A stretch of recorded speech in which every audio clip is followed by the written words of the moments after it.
Good morning, and welcome to another Fiberific live craft and chat. So it has been one of those mornings. Sorry about the late start. I thought I was streaming, and look over. I'm thinking, why have I got no stream signal? Oh my gosh, the whole world's coming. I'd hit record rather than stream. It was just a total me moment. So, you know, sorry about that. But we're good now. We're good to go. We're all here. Everybody's jumping into the chat. If you are here for the first time, whether you're watching the live stream or the replay, if you enjoy what you are watching, make sure you pop it in the comments. If you've got any questions, hit that thumbs up. And if you don't like what you're watching, you hit that thumbs down and hit it a second time just for good measure. So I've got lots of people in the chat. We have our moderators today. We have Spanner Chick and Sally Schilling. If I spot any of the other mods come in, I will say g'day. These guys are just here to drop links for me and to make sure that you guys are playing nice. They can go around and do the, popping in the links, but they can also block you if you are mean. So don't be mean is, what we take away from this. So we've got some friends who are normally working who are secretly not working and watching a live stream. So welcome to my working buddies, Josephine and probably Joss, if I'm not mistaken. Allegra missed part of the stream for an ad. Well, Allegra, I appreciate you missing part of the stream for an ad. You only missed moments. I haven't been streaming that long, and I always appreciate those that actually watch the ads. They block you because you're mean. Yeah, that's right. I block people too. So, it's just part of the fun. So today in our live craft and chat, I'm going to be talking just about general life and craft things, but while we're doing that, I'm going to be spindling, and I still haven't decided if I'm going to go with my Turkish spindle or with just a general support spindle. So let me know in the chat which you would like to see me working on today. Spanichick says, ooh, I got free YouTube premium trial for 3 months thanks to Woolies. That is awesome. I love my YouTube premium. I have that for my personal account. I can't use it on my, Fiberific business accounts because they're G Suite, which apparently business owners don't watch YouTube or listen to music. But some of the things I really love about it is A, no ads, which is like, how can you not love that? And B, also being able to download the content if I know I'm going to be away from the internet for a little while. So yeah, there's both. Thanks, Sally. That's helpful. Do I really have to be a good girl? Rebecca, that's totally up to you. But if you want your comments not to be deleted, then probably don't be the worst. Don't be the worst. I've got my T2 in my Fiberific mug today. If you want to get your own Fiberific mug, check out Redbubble. It all supports the channel. I've been doing a little bit of channel spending, if I'm being truthful, and I have bought a new toy. So I have not installed it as yet for our regular live stream setup, but I bought a new camera, you guys. So Facecam is going to soon be a thing of the past. Well, not Facecam, but Facecam shutting off will soon be a thing of the past. So thank you so much to those of you who support Fiberific over on Patreon. All the money that we receive from Patreon goes towards live streaming gear. This includes all the lights that we have, the microphone, the cameras. We've got 2 cameras that we have set up, and just, things die. So, it's a really good idea. It's a really good idea to be ready to replace them when they, clap out. So, you know, it's one of those things. So I really do appreciate those of you who do, especially considering how little has been going to Patreon support, Patreon members only. So I've got some plans to fix that. So if you're over on Patreon wondering, why am I doing this? Gratitude for now. But no, there'll be some stuff coming up, and there'll be another Patreon members only Zoom chat very soon. So good morning to everybody who is joined us in the chat. I've got my T2 licorice legs so we can survive and we could push through for 2 hours. So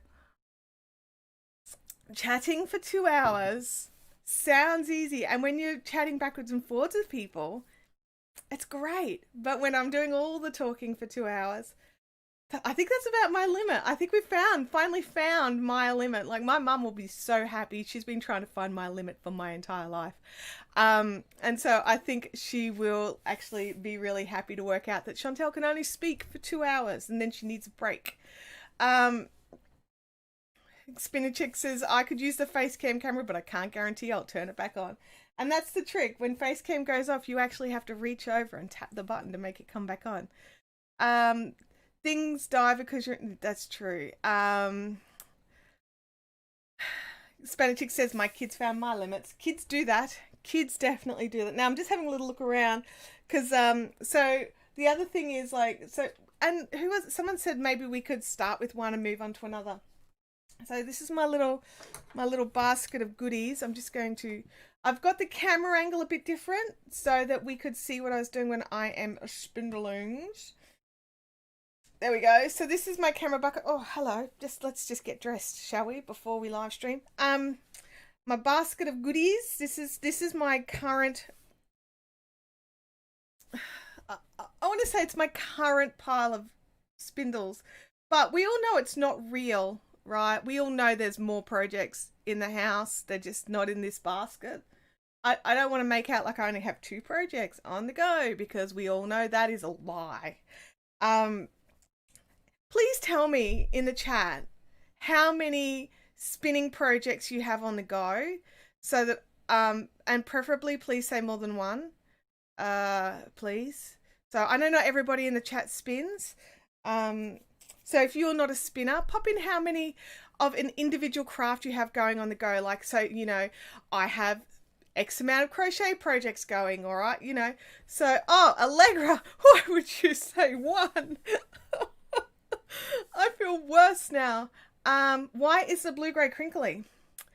Well, it's because of the kind of fibre. It won't spin crinkly. It's because of how it was dyed, and wool naturally brought its own crimp back. Well, it's actually, I think it's the silk in this one that's done it. Let me have a look. Yeah, so this one's a 50% silk, 50% cashmere, and it's the silk that's gone crinkly. So if you just give it a bit of a zhuzh, it straightens back out. So it's no issues. It's fine. It's totally fine. Spanish Chick has 0. Sally has none. Oh, Allegra says, but I've also been having difficulties with my sidekick. Okay, all right. I get that then. Jen has none. Jen, you're not helping. Not helping at all. Oh dear, Kim, yes. It is a silk blend. It's a 50-50. This is the, I did a little test dye run of, I could probably start spindling while we're talking, right? I did a little test dye run of, oh my gosh, Eclipse, which is a base that I sometimes have over on my website, which I'm not sure if I actually have any in stock at the moment. I dyed this a fair while ago and I just haven't had a chance to spin it much, but I am spindle spinning it. I've already filled 1 spindle, so I've just got to, you know, get more happening. Make more spindle time. So I'm probably going to be mucking around with this camera angle a little bit just to try and get a spot that's useful for you guys and not in my way at the same time, if that makes sense. So, yeah, I'm not like one of these spinners that needs my yarn to be perfect. So, I figure if I want perfectly non-characteristic yarn, I'm going to buy commercial. honestly, and I'll dye it myself if I wanted a particular color. In saying that, I like it to be usably even. Does that make sense? I want it to be usably even so that I still can use my yarn, but I'm not going to be all like, oh my gosh, there's a little bit there. Well, actually, I probably will. I probably will.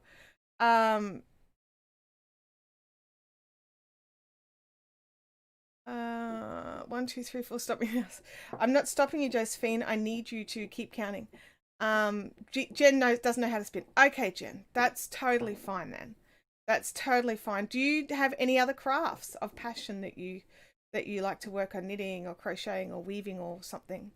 Does the crinkle make it easier or harder to spin, or no difference? It's no difference. Because you tend to pull on it when you're drafting, it straightens out anyway. So, Kathy says, yes, that makes sense. You're not a machine. Look, there are plenty of spinners out there who make the most stunning yarns. They're absolutely divine, and they make them perfect. I've watched one lady spin it, and I swear she was counting how many threads, like how many little individual fibers was going into each section so that it was totally perfectly even. Her spinning is just, it's like it's come from actually I think it's better than a machine. And but I'm not that. I'm really not that. I spin for relaxation, and I spin for fun. I also very rarely use up what I spin.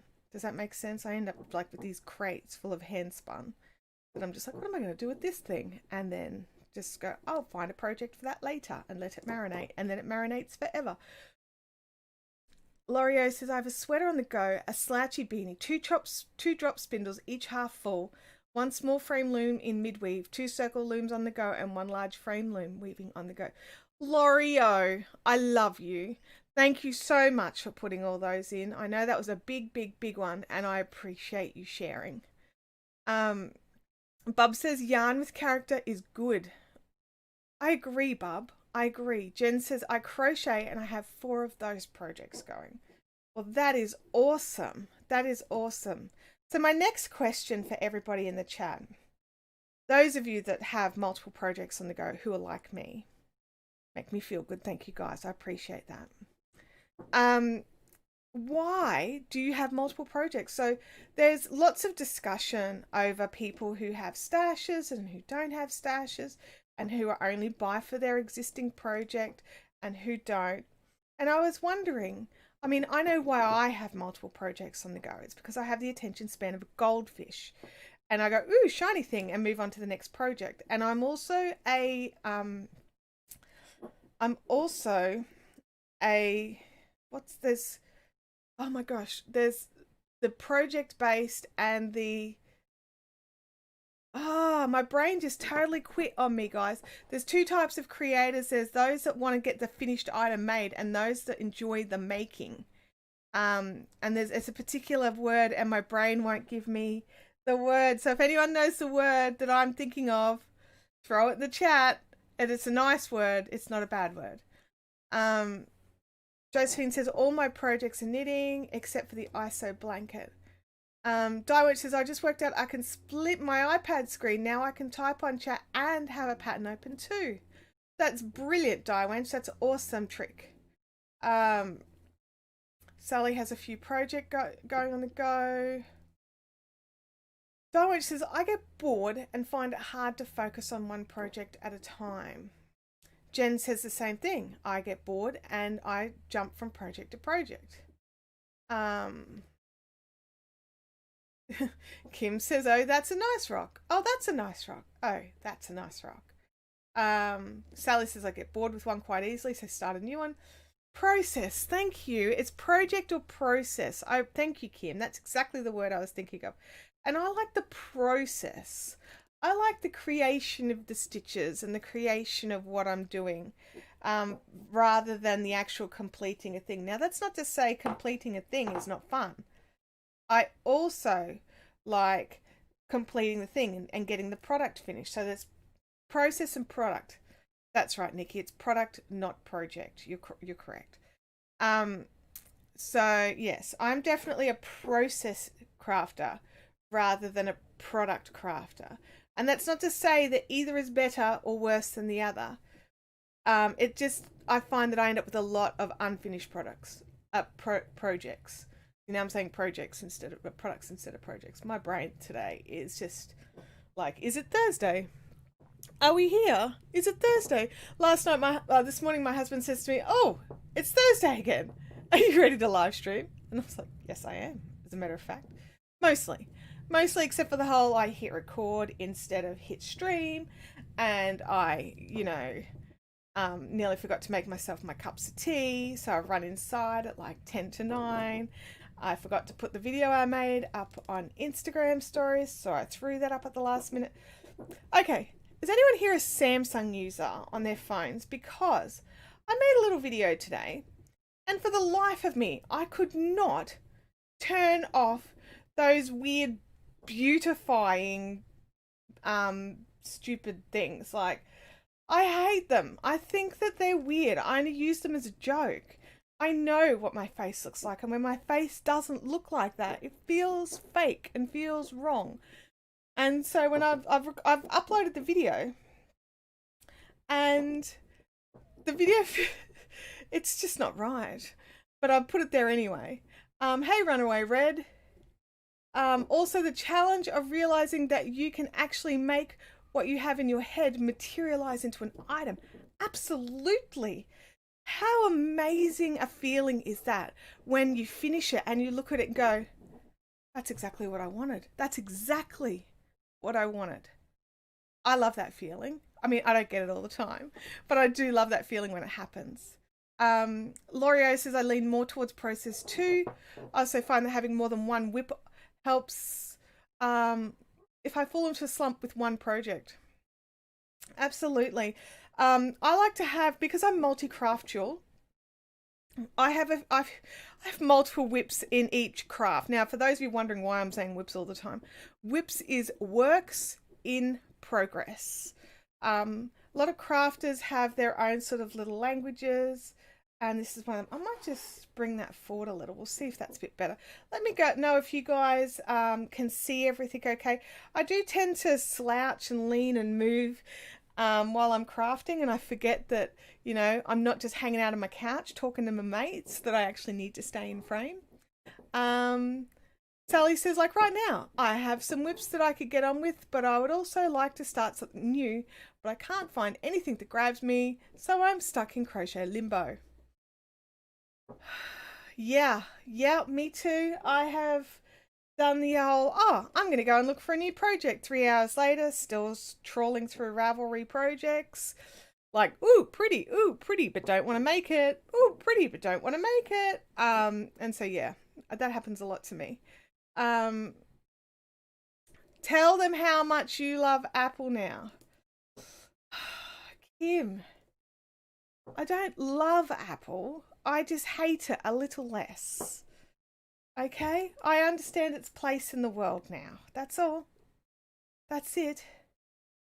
Yes, it's clear one day I will learn how to do it. I'm glad you can see. That's good.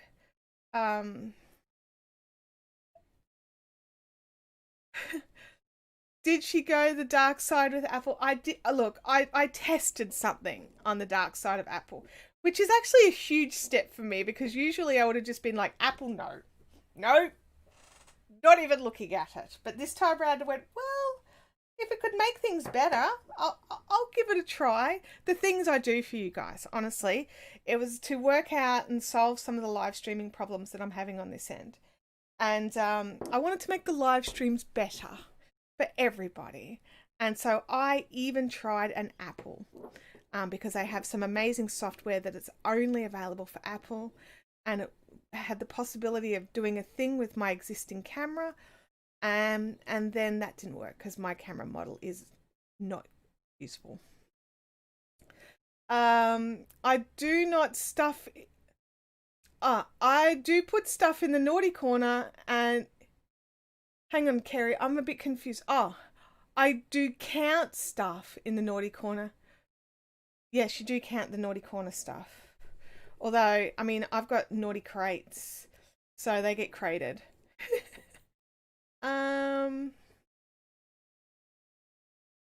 I have a knitting and a crochet whip going right now. Yeah, that's awesome. Sally says, and try to, oh, I want to make something, but also try to use what I have without buying more. I know that feeling.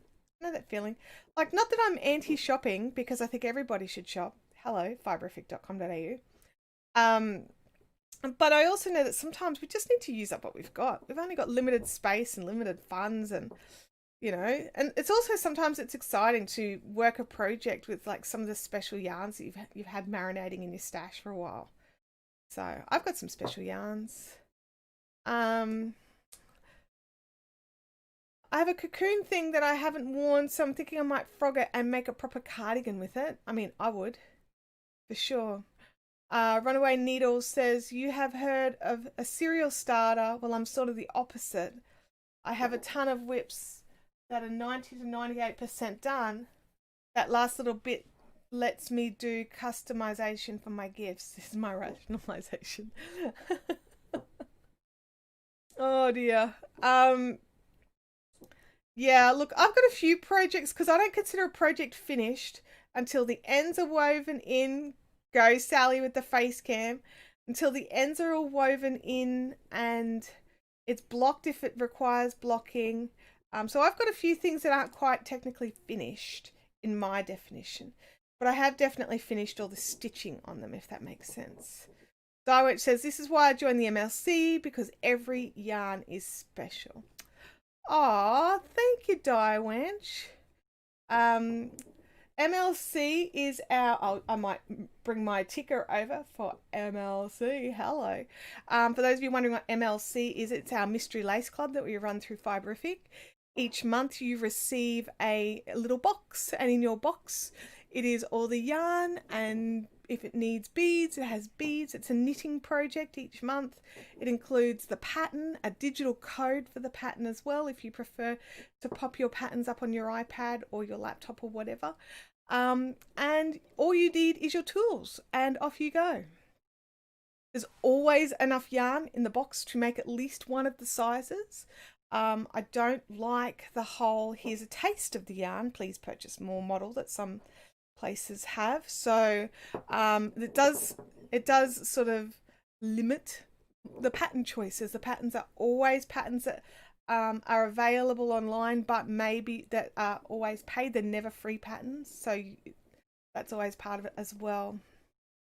Spanichick says, I thought you joined because of the FOMO, Diewench. Look, there could be a bit of that as well. She doesn't want to miss out on the cool stuff. Oops, hello, I've lost the end of my yarn. Where are we? I don't know what FOMO is. Well, I mean, Kim can explain it to you. Kim has FOMO. She doesn't like missing out on stuff. Oh, come back, little end. Come back. I need more fluff.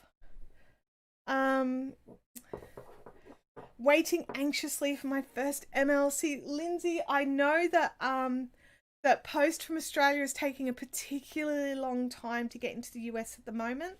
It's just a coronary thing. They are, I think yours is shipping today. I'll have to double check. I think yours is shipping today. A lot of them went yesterday, but I had to make the decision of do they all go tomorrow, or can I get some of them out today and some of them out tomorrow?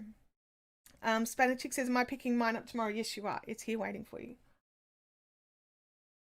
I didn't see the point in posting it if you were coming up. And then, so there's some still here. I can see them.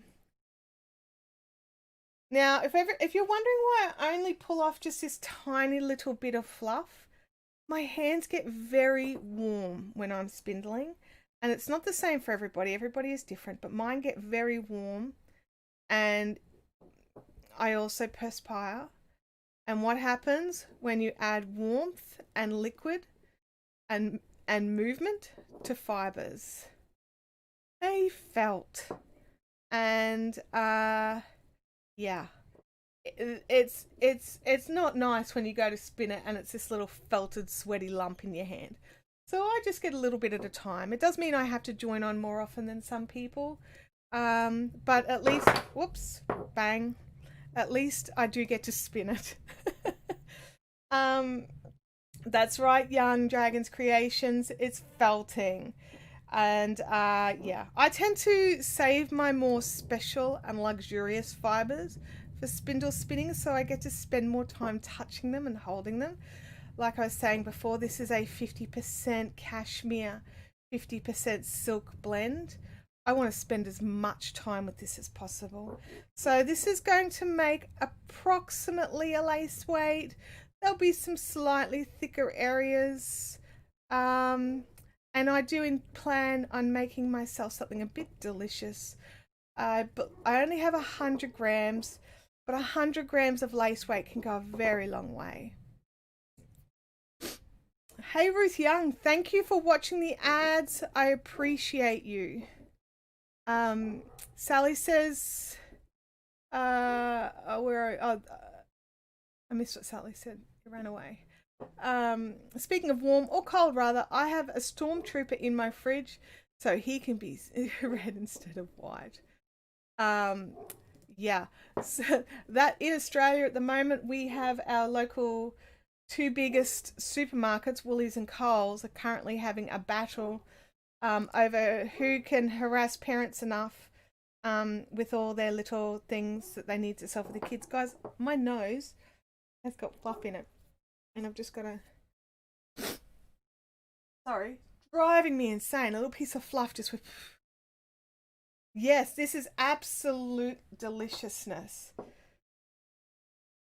Hey Woolwench, it's nice to see you in here live. And I happen to be doing something with fluff and fibers for a change.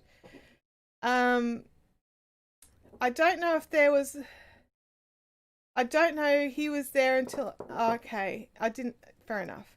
So yesterday while we were shopping, Abby says to me, Mum, we can get an extra thing if we buy one of these. And I've looked at it and it was like just some long life milk. It was like $2. And I was just like, all right, let's do it. And I felt so ridiculous.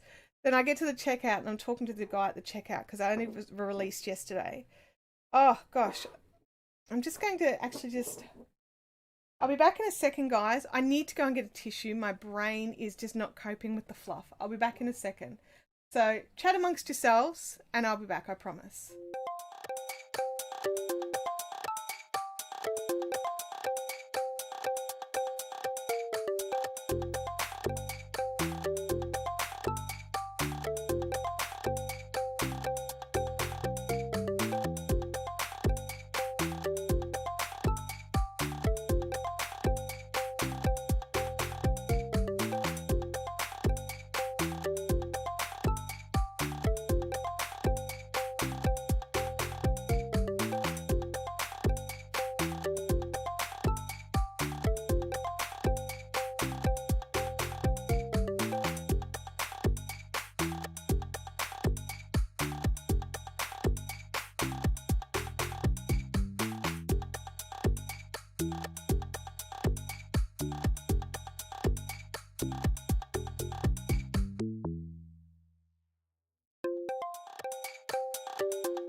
Oh, I'm back. Sorry about that. Okay, I literally ran back inside and grabbed some tissues. Where are we? Is it bad I'm considering calling my colour and whipped up so that I can start fleece fun? Is that crochet medallion thing? Because you're over it. It is done. Oh. The problem with this camera angle is you can see all my huffing and puffing. Alright, back to the fluff. I have brought in extra tissues for when the fluff attacks again. Evil fluff of attacking. Okay. Yeah, so this is delicious evil fiber. The silk does fly away a little on me, which is what I think got up my nose and sent me a little doolally. So, oops, winding it on. There we go. It's boring. Yeah, that's the thing. And look, you put a border on it. Weave in your edges, call it done. Oh, hello, bit of fluff. That's it. Game Widows is in the Zoomy live chatters, and she's been slowly working on this thing for some time, and it's been driving her insane. It is boring. And that's the thing, right? How many of you have unlimited craft time? Where it's not work related, like it's just unlimited personal craft time. And probably not many of us. Like, type no in the chat if you do not have unlimited craft time. So that I can see that I'm not alone. I don't have unlimited personal craft time. Spanish Chick says, just so you know, I've now officially changed my calendar from 10 to 12 instead of 10 to 11:30. I wish, yes, that's a good response to that. I wish unlimited personal craft time. How nice would that be? Honestly. Now, even though we don't have unlimited personal craft time, we are generally limited on the funds that we can spend on our crafts. Because I don't know if any of you have unlimited crafting funds. I'm not on that list for sure, and I can't imagine many people are either. So we've got limited craft time, limited craft funds.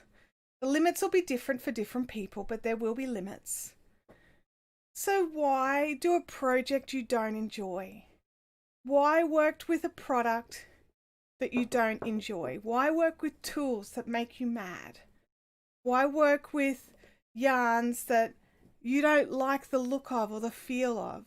It's too important with this special limited craft time that we have to do something you enjoy, because you're trying to relax, you're trying to chill down, you're trying to do something that you enjoy. Okay? So next time you're like persevering through a project, is it because you know you're going to like it at the end, so therefore you're putting up with it, which is fine? Or is it because you just need to? Spanish Chick says, because commissions. Well, that's different. That's not personal craft. That's work craft. We do have to do things, like those of us that work our crafts do sometimes have to do things that we don't really want to do. And Spanish Chick says, but also that's why I don't do commissions. Exactly. And I'm with you on that one. Spanish Chick says, I have too many crafts to spend too much time on any one option. I do have it, but I don't take advantage of it, Sally says. Okay. If I did, I'd buy a house. I had to quit doing other things because of taking care of my parents. See, that's the thing. You've got different priorities. You've got things in your life. For me, I've got a husband and a daughter and a business. And, you know, I don't have unlimited craft time. I don't have unlimited crafting fun. So I think about that and I think, what do I want to work on? Do I want to work on something I like? Or do I want to work on something that's going to make me go grrr? And I tend to be very self-serving and go with something I feel like. Does anyone here actually do many commissions, just out of curiosity? Like, I'm sure there's some who do. I know there's a few pattern testers in here, so you don't always love what you're doing when you're pattern testing, but Darwin says, I could have unlimited craft time, but nothing else would get done. Oh, yes. Lindsay said, I was asked to make a blanket and I'm trying to work up the strength to say no. I don't want to do it, but I feel guilty for not wanting to do it. Oh, Lindsay, how many of us have been in that situation? Did you try the quote them ridiculous amounts of money so they don't want you to do it trick? That tends to be what I do. I get asked to make socks. And socks aren't my favourite. I don't knock them out very fast. They take me a good long time. So for a hand knit pair of socks, I charge about $100. And that pretty well puts everybody off. Nobody wants to spend $100 for a single pair of socks. So, and when I do a similar thing with blankets, if I don't want to make a blanket, I work out the cost of the supplies and then multiply that by my do I want to make it table. If I really, really don't want to make it, I multiply it by, say, 10 or 15, which may turn a blanket into about $500-600. Most people don't want to pay that. So that's what I do. It makes it so that it's their decision, they don't want it. Gamer says I only project bag commissions, but with very strict limitations. Yep. Lindsay says I test and sell some of what I make, but I try not to make to order too often. I do what I like, and if someone likes it, then cool. See, yeah, I agree with you, Lindsay. That's my speed as well. That's why I actually don't do custom dyeing. Well, one of the reasons why. I like to play when I'm creating a new colorway. I like to enjoy the process. I don't like to be trying to match it to somebody else's idea. I find that very difficult and very stressful. So I don't very often do custom colors. The general saying that I have is, you know, someone asks for sky blue, and it's like, that's great. Do you know how many shades of sky blue there are? Which kind of sky blue do you want? Do you want it on a smoky sky, on a clear sky, on a foggy sky, on an Australian sky, on an American sky? All our sky shades are slightly different depending on where the sun sits. So, yeah. Nikki says I was asked to knit a lace weight white blanket. Oh my gosh, Nikki, please say you said no. Oh. I did the large amount of money and I didn't hear back from them. Isn't that the best one? Because then, because it's like, it's one of those things, they either come back at you and go, sure, I'll pay that ridiculous amount of money. And you're like, okay, I'll do it for that. Or they go, oh, that's too expensive. I don't want to pay that. Or they totally run away. Like, and those options are totally fine.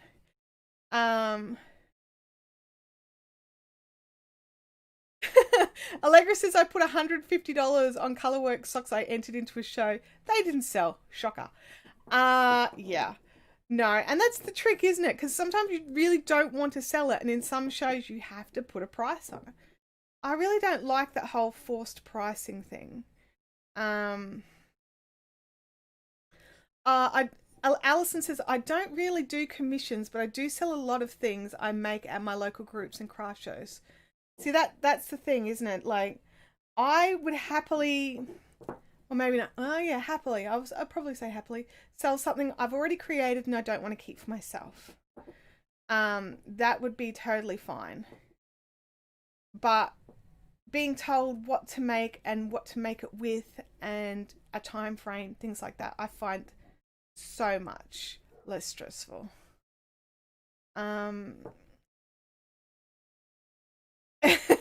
Abby, your mum's on the sky blue soapbox again. Yeah, it's my regular conversation topic when I go to talk about when people want custom colors. Josephine says I sold a pair of socks for $50 last night. That's awesome, Josephine, as long as you wanted to sell them and you're happy with $50. And if the answer is yes and yes, then that's totally awesome. Allegra says, I priced at what I'd be happy to get to let them go. I don't have to price them, but I thought I'd see how they go in a rich area show. Fair enough. Allegra says, I recently traded a cross stitch for a hair clip and earrings. It was super exciting. That would have been fun. Alison says, it's the whole meeting of someone else's expectations that stresses me out. You and me both. You and me both, Alison. Jen says, people crack me up by being shocked at prices I quote when they ask if I will sell it. They have no idea the amount of time and the stitches that I put into things. Absolutely. Like, because we do this, most of us do this for fun, right? A, we're not tracking our hours. But also B, we're not working at like hyper speeds. We're not like trying to get it out fast. We're trying to enjoy it. Sorry, is the spindle making a lot of scratching noises? I don't know if the microphone's picking it up or not, so I'm sorry if it is. So when you say to someone, oh, that shawl took me 100 hours to make, that's 100 hours. It's that simple. It's 100 hours of your time plus the supplies. I was at an event many years ago, and I had on display a shawl that I had knitted. It was knitted in a merino silk with beads. The yarn itself cost me like $35. The beads were like 10 or 15. And I was offered $50. And I just went, you know what? That's probably how much I'd charge for a kit. The yarn, the beads, and the pattern. But not the additional 100 hours it took me to actually make it. Lindsay says, I posted my finished mochaccino shawl and it was claimed in 5 minutes. She loves it, so I was glad to let her have it. Fair enough. Fair enough. And that's another thing. If I want to give away my stuff to my friends, I will. They're my friends. It's my things. I will decide. Kylie says, hey everyone, listening to while I work. I'm a selfish knitter crochet. I mostly only make myself. I agree. Too little time to not enjoy what I'm working on. Absolutely. Absolutely. Kerry is off to work. Have a good day, Kerry. Thank you for joining us this morning. We'll see you next week. Sally says, my problem is I always forget how long things take for me to make and I never write it down. Yeah, and that's the thing. We're sitting down working on these projects while we're watching TV or watching YouTube or hanging out on Zoom with our friends. It's an incidental, but you still charge your incidental time. You don't do the whole, oh, I did it for fun. You can have it for the cost of the things. Now that's different if you're just doing it for a friend, but if you're doing that as your business sort of business plan, your business is not going to survive. Allegra says, I don't time my makes either. Maybe I should. I would, Allegra, even just to test it out. Just like, okay, an average size shawl takes me approximately this long if it's this in depth. Or, oh, Lindsay says, oh no, I sold it. Oh, good call, Lindsay. Good call. Game Widow says, when someone asks me how much for my socks, I tell them how many stitches are in the pair. That's actually really cool. That's a really cool thing. And then that gives them a bit more of an indication that you have to work each and every single one of those stitches. Oh, come on, Fluffs. Don't be getting in my face again. That was embarrassing, Fluff. Come on, join on. There we go. That's such a cool idea. Do you keep a track of it or do you just math it out?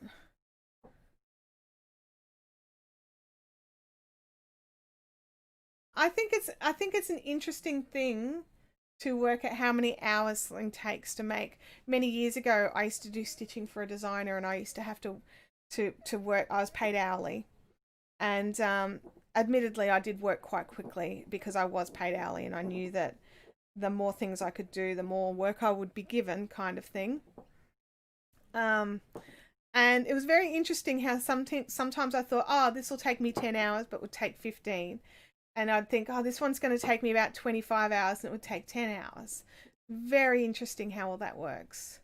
Good morning, friend. Welcome to the chat. So if you are catching our replay, make sure you pop in the comments down below that you caught the replay. And if you've got any questions, throw them in. I do try to go in and answer as many questions as I can after the live stream, because I know that not everybody can make it to the lives. I do try to make the time suitable for as many as possible, but I know it's not suitable for everybody. I really do.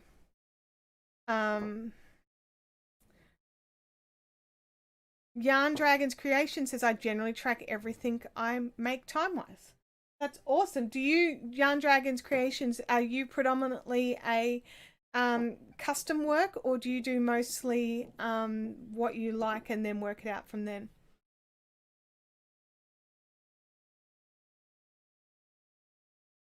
Hi, Freaky Geek. How are you going?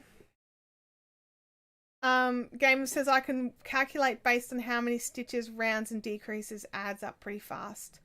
I don't sell my socks, but I do give them to people I really care about. There you go. And Sally says, and there are things I don't want to make. Yes, agreed. Definitely things I don't want to make. And there's fibers I don't want to work in. Because I can't use alpaca, like a lot of you already know. I'm allergic to alpaca, so I can't use alpaca. I don't seem to have any problems with some of the other camelids, though. It really does just seem to be alpaca, so I don't really understand the issue. I assumed that because I was allergic to alpaca, I'd be allergic to camel and to all the others, but it's not the case. It's just the alpaca. What I like, where Dragonfly says, Yarn Dragon says, what I like then if someone wants something we chat. Fair enough. Cool. I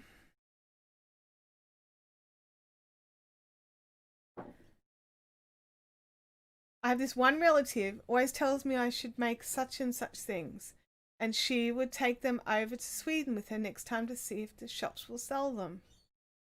That seems like an unusual way to do things, honestly. It really, yeah, that seems like an odd way to do it.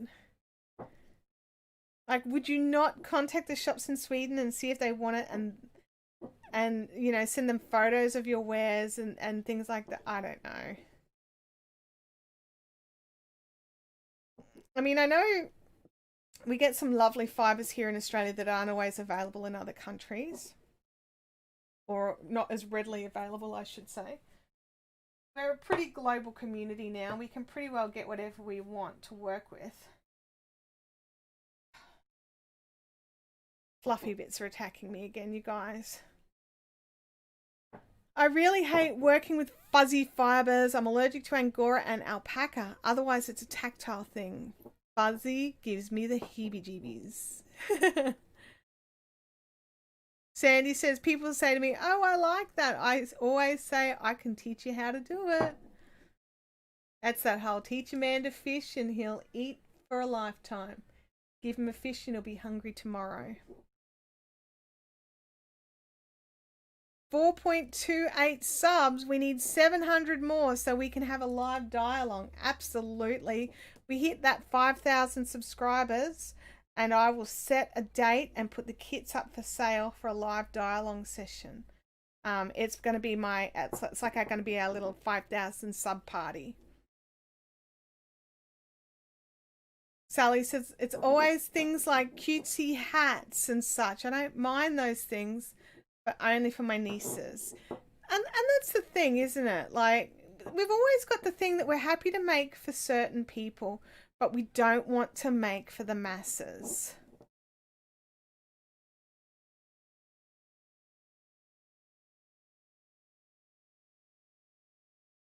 What is your favorite thing to make? Like, if you could make things over and over again, like variations on a theme, obviously, but what's your favorite thing to make? Because I think my favorite thing to make, shawls and blankets. I make lots of other things as well, but I think my favorites are shawls to knit and blankets to crochet.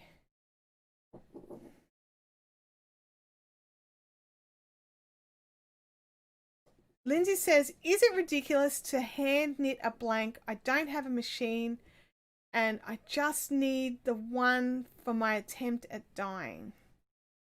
Lindsay, look, it's not ridiculous. It'll be time consuming. Do you know anybody? Can you put a call out and say, does anybody have a knitting machine that you could borrow? Some libraries have equipment you can borrow. I don't know if it always extends to knitting machines. The other thing is places like KnitPicks sell blanks. So you could buy a blank. So you could use the Fiberific affiliate link and go and get yourself a blank from KnitPicks.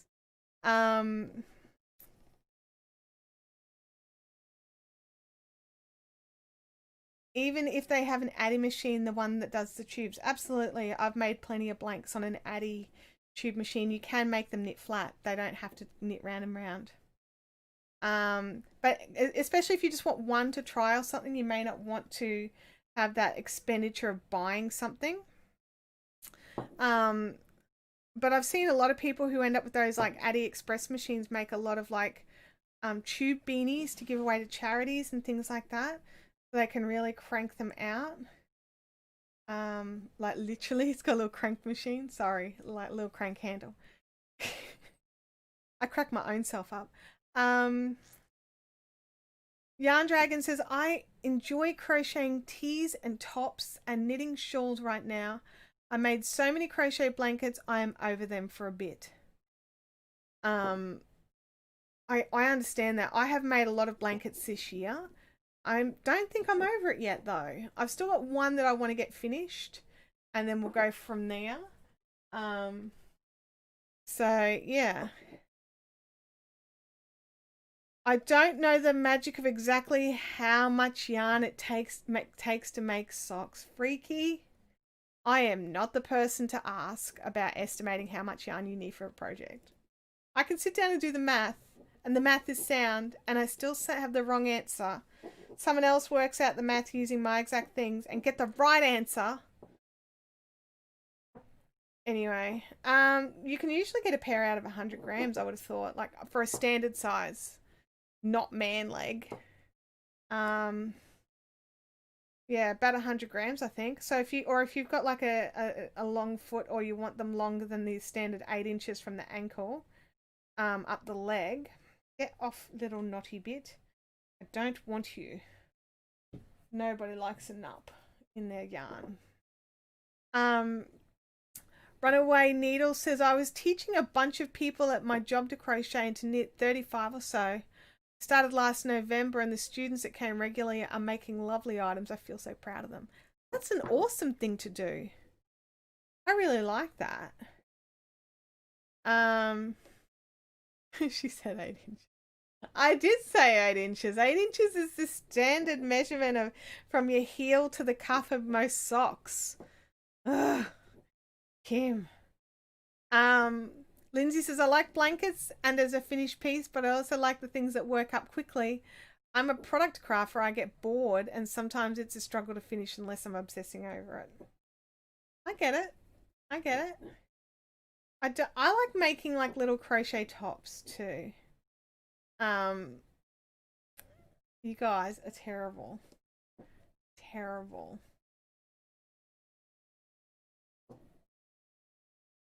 Can you guys see everything I'm doing all right? I've just realized everything's a bit moved again, and it's probably because I'm like swiveling around.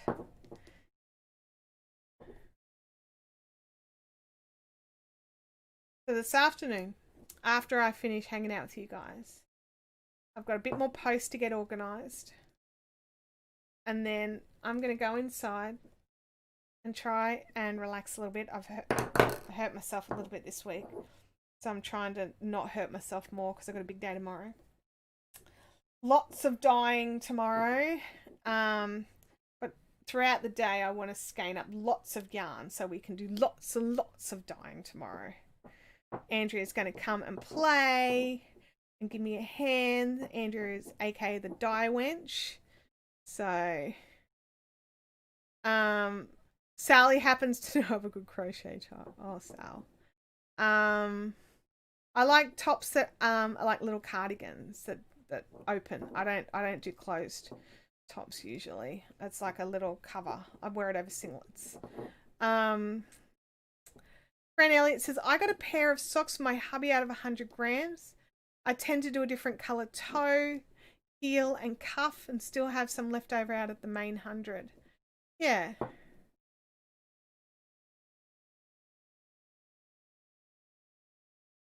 What happened to the top you're going to spin the fibre and make the yarn? Hey, I'm still working on that.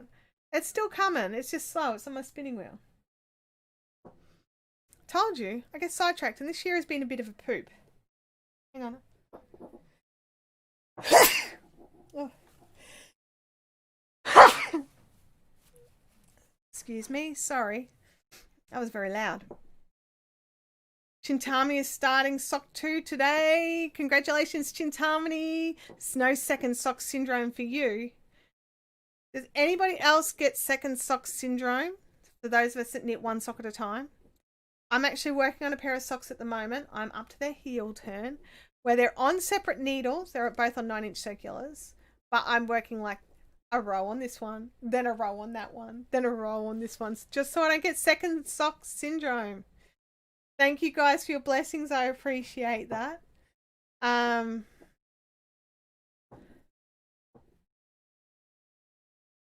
Spanish Chick says I don't knit one at a time because of that. Absolutely. This fluff is a little fluffy, and the cashmere and the silk fly around in the air around me, and it is attacking me. Is basically what it's boiling down to. It is attacking me. Get some twist in there. Wind it on. Where are we at? We're nearly at 11 o'clock. It's nearly time to change over to the Turkish spindle.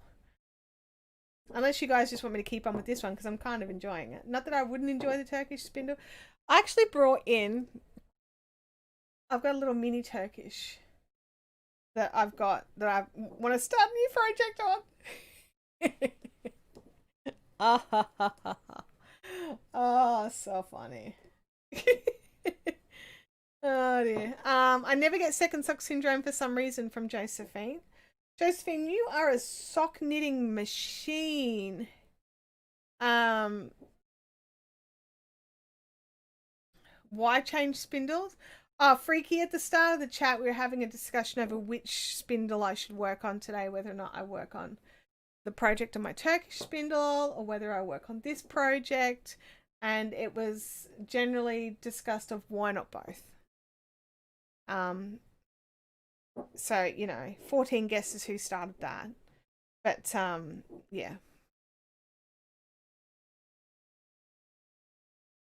I just want to double check. Can you guys hear music in the background? Because I've just realized my neighbors have put on some music and it's quite loud for me. I just don't know if you can hear it.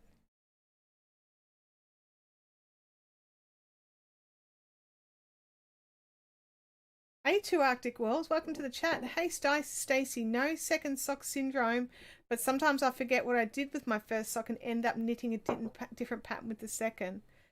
Yeah. You guys can't hear it? Oh, that is good to know. Would hate to have YouTube come down and ban hammer us for something that was beyond our control. Oh, that's good. I couldn't see it coming up on the mic pickup, but I just wasn't sure. Do you know what I mean? I just wanted to double check. Oh, can't hear the music. That is good. So glad. Noise gate, yeah. I do have a noise gate on this microphone. For those of you wondering what that is, it's so that when things like the birds starting on the roof and the air conditioner kicks in and the neighbours do things in their own yards, but our neighbours are pretty close, that it doesn't come through the microphone. But sometimes the noise gate is not quite strong enough to hold everything out, because if you can control your noise gate. One time I had the noise gate set so low and I did a little test record. I sounded like a man. Like, my voice isn't the most daintiest of voices, but it was definitely like, and then another one clipped out every second word because it thought that my vocal pitching was the sounds it was supposed to be blocking out. So I have to keep my noise gate pretty low, or high, like open. It needs to be pretty open, but I'm just trying to keep out a little bit. Or if Kim's in the shack, that's right, because sounds like Kim's pretty excited to come back on live stream again, you guys. Like, we're getting her set up with her own microphone and her own desk and a little background off just for her. So let me know in the chat if you want to see a Kim cam in the chat again for another live stream. Love the man impression. Food, feed me. Face cam, spanner cam, snowy cam, craft cam. Well, yeah, like, I can't normally do all the cams at once. I've only got limited cameras. Rebecca says, I want to knit, but I have no energy. Rebecca, I feel your pain. I know that feeling all too well. That's where my brain was last night, as a matter of fact. There were things I wanted to do, but my body was just like, no. All the cams, all the time. Well, I mean, Patreon, we might need to up our game a little bit if we need more cameras and microphones and all that sort of stuff. Actually, with how many cameras was that? 4. I don't know if my computer could deal with 4. Like, we know it can do 2, no problems. I wonder if it could do 3 or 4. All the cams and then some. Yep. Absolutely. Wouldn't this be fun? Snowy cam. Snowy cam's still down there. It's not plugged in today though. Definitely need a bigger USB hub. I can tell you that right now. I think I'm at max, but I do have my printers plugged in. I could unplug my printer. It did 3 last week. It did 2 last... Oh yeah, it did 3 last week. Sorry, because I have 2. I think of me plus you. Yeah, so it did 3 last week. So, I mean, what's 4?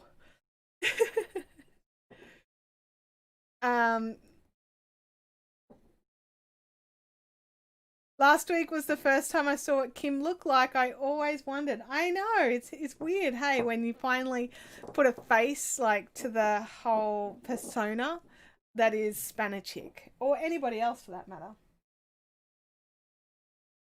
Oh, okay guys, should I pull off more of this fluff and keep working with this one, or should I start on the little tiny baby Turkish that I've got out here? That's one of my little Scott Snyders I've pulled out. I was going to work on this one, but I realized it's ply on the fly, and I don't really have the camera set up for that kind of arm movement. So I won't be doing this one on camera. This is one that I've just been working on for myself because it's so pretty. New spindle. Kim says I'm much shorter than I appear on the internet. Aren't we all, Kim? Aren't we all? I could set this to make it look like I'm so tall, but I'm not. I actually saw this really funny thing while everyone decides and lets me know if they want a new spindle or stay the same. There was this guy that I follow. He does a lot of really good tech videos and how to do stuff, right? And he said that he was at the shops or something, and he bumped into someone, and they were like, "Oh my gosh, you're so much taller than I thought you'd be." They assumed he was so short because of like how he set up his streams, and he's like, you know, 6'4" or something like that. He's very tall, very tall. Not as tiny as your tiny Turkish. Have you got a smaller Turkish than this one? Do I have a ruler handy? I mean, I don't. That makes sense. Chantel does not have a ruler handy. Hey, I'm just going to go and get one.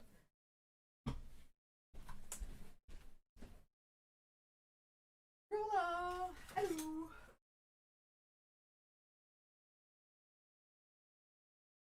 Okay. It's in centimeters, guys. Sorry, it's Australia. Do things in centimeters. The space from arm to arm, I'm just measuring the edge of each arm to the edge of each arm, is like 4.5 centimeters. I mean, the other thing I could do is actually just, you know, this. And the actual is 7 centimeters for a little wingspan, is 7 centimeters, which is like just shy of 3 inches.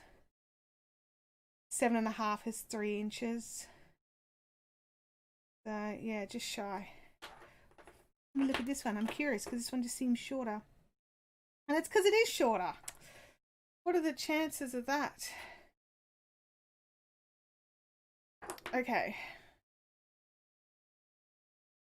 Put the bowl away. Put the ruler away. Put the spindle away.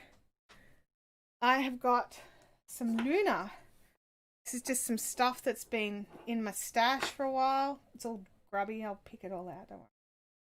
Put my hair in it. You know, like, good call, Chantel. Hey, Cakes by Chopper. Welcome to the chat. Did you guys see Chopper's Batman cake? Oh my god. I love your Batman cake so much, Chopper. To the point where I'm like, do I need a Batman cake for something? You should. I can't weigh the arms because my little scales are inside because I was weighing beads in the house because we had a bead shipment arrive. Do you guys want to see some of the new beads that came in? I've got them too. I can show you. We've got some really cute colors that have come in. It's not a glider. No, it's not a glider. So I've got gliders here. This is a glider. The gliders have a longer, narrower arm. I'm not going to pull it out because it's got my fluff on it. They've got the longer, narrower arm. And so you can put more on it. And it's also like thinner this way. This guy's just a bit more chunky and solid. These are actually similar weights because of how much thicker the timber is on this one. So yeah, very similar, like... Yeah, they're very similar weights. Like I think this one's like 40 and this one's like 30 grams. That is, you guys. Again, Australia.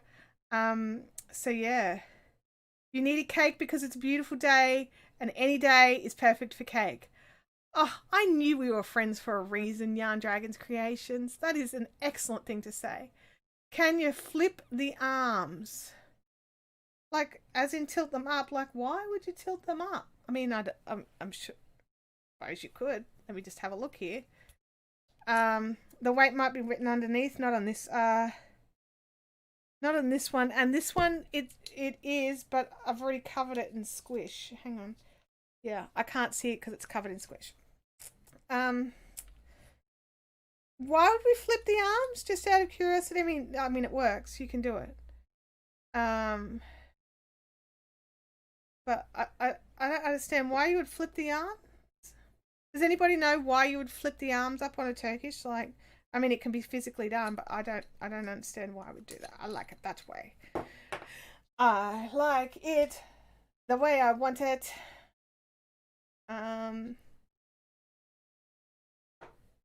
Is that with yarn? Oh, yeah, that's with yarn. Yeah, they'd probably be really similar. I could probably look it up. Let me just see if I can. There's not much squish on here. Might be able to. No, I can't. Oh, hang on. There we go. 27 grams. The big one's 27 grams, and this one's about the same. Yeah. So the difference in timber is different. Oh dear. It was just a freaky thing. I fell for a freaky thing. Why did you guys not warn me? Okay, what I've got here is some Luna. It is a 50% yak. 50% merino. This one's been in my stash for a while, so it's a little on the grubby side. Sorry about that. Maybe if when, I just use it as a supported, just as is. I don't worry about the arms. I mean, actually that's probably, would it make a difference when you fill it? If you're winding it up. Yeah, it sits a bit higher. It sits a bit higher, so maybe it wouldn't get affected by the bowl as much. I know sometimes when I use a Turkish as a supporter, the yarn gets in the way. Oops, sorry, you guys couldn't see that. The yarn gets in the way of the bowl edges, so maybe that's something that we could trial out.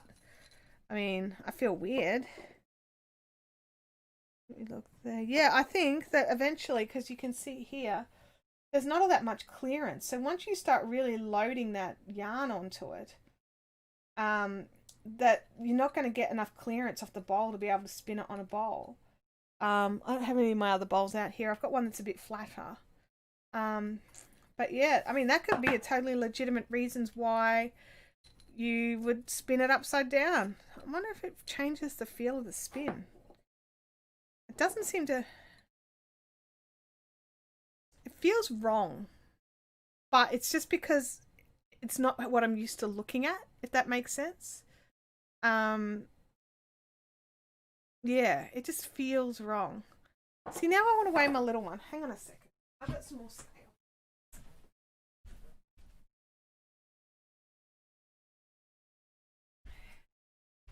Tell you what, when you own a yarn craft business, some of the things that you have to order in, I hope I'm not on some list somewhere, honestly, because I can't tell you how many sets of these scales I've got.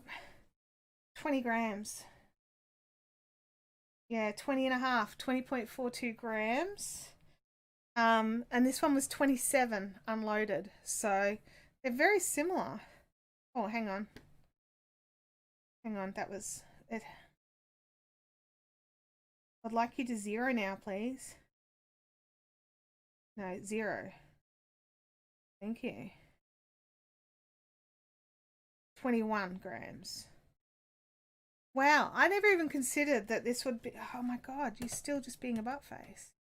This is why these scales have been relegated to the shack. Because they are not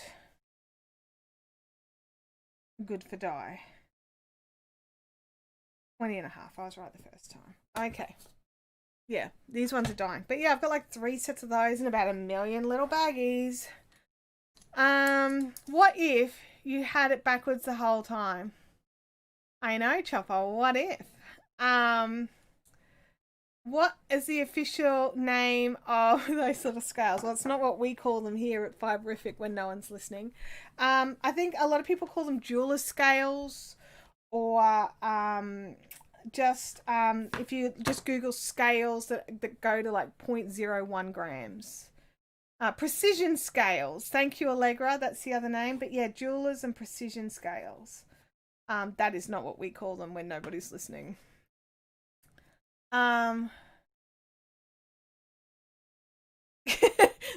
Well, yeah, we call them something along those lines, Chopper. Absolutely. Especially considering all the little baggies that I order in multiple sizes. So yeah, go my technical way for creating a leader, which I think is technically incorrect, but do you know what? Does the job.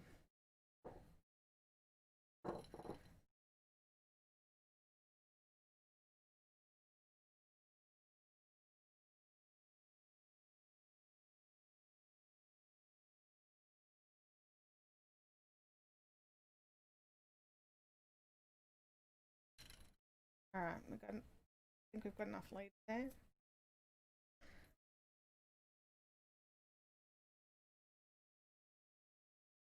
Is it? Oh my god, my brain just quit. Over 2 under 1. Over 2 under 1. Yes. Over 2 under 2 under 1. 2 under 1. And bring up a little loop and continue spinning. My spinning.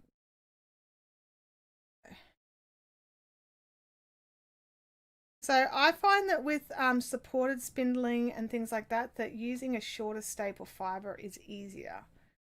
You do have to give it a bit more twist, but it just seems to make it easier to draft it on.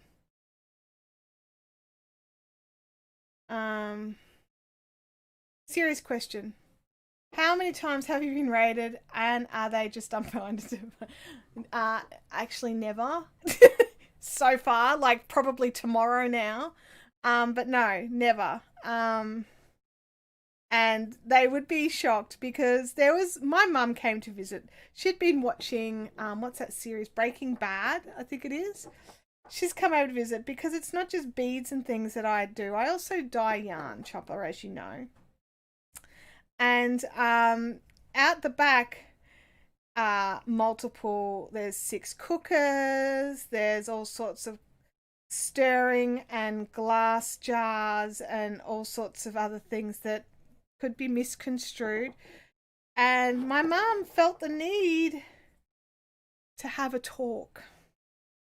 She wanted to double check we were okay, and that, you know, things were going okay, and that I wasn't trying to fund our life in an alternative method. Was that vague enough?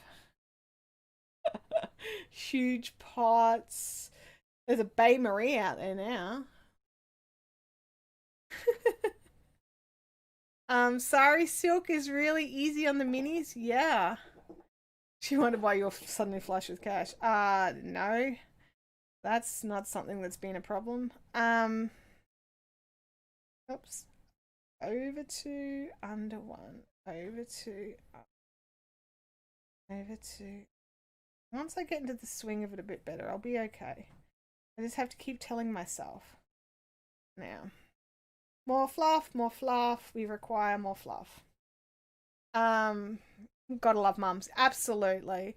She was just checking we were okay. You know, it it was a bit odd. She didn't realize to what extent that I was using the back patio for my dyeing setup. Um, yeah, because you look like someone who'd have a drug lab in their backyard. But that's the thing. Most people with drug labs in their backyards don't look like they'd have a drug lab in their backyard, right? Um,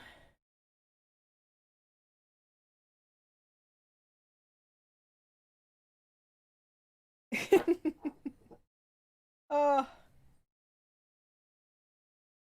I'm trying not to be good and not wrap a cop and just wind straight on because it's got such a short little shaft. Whoops. That it's kind of like no point, but my hands automatically want to do that. They want to just sort of spin a bit and then wrap it around here and then continue on. And it's just this spindle is really too small for it. Um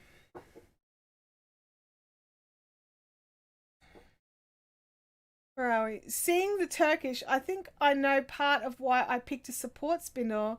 The dropping and the spinning seems like I might get myself in a tangled mess or a black eye. Yeah, look, it's just part of spinning. Like, and they're made pretty sturdy, so they can take it. Also, I don't tend to do it over a table, so I've got a bit more space. Like, I tend to do it out over, you can't see, out over the floor and just like make this as tall as the floor is to the top of my arm and then wind on. Um, but I'm not doing that today because I'm sharing with you guys. Um, Spinning. You can do that before you start the turtle. Yeah, you can. You can. But I've already got my turtle started. Oh, touch the table. Touch the butt. Oh, Chopper, thank you. Shouting me a virtual coffee. I adore you. Oh, you're beautiful. Thank you.